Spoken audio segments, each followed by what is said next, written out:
Kahit humiling ako kay bathala,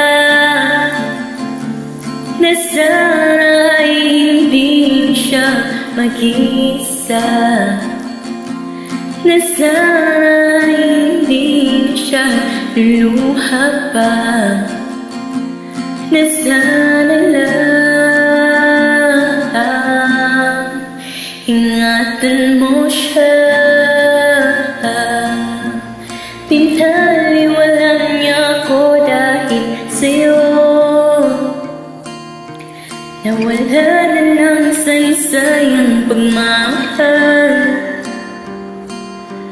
na kahit tagal ko rin pinubuo, na kahit tagal ko rin hindi sinuko.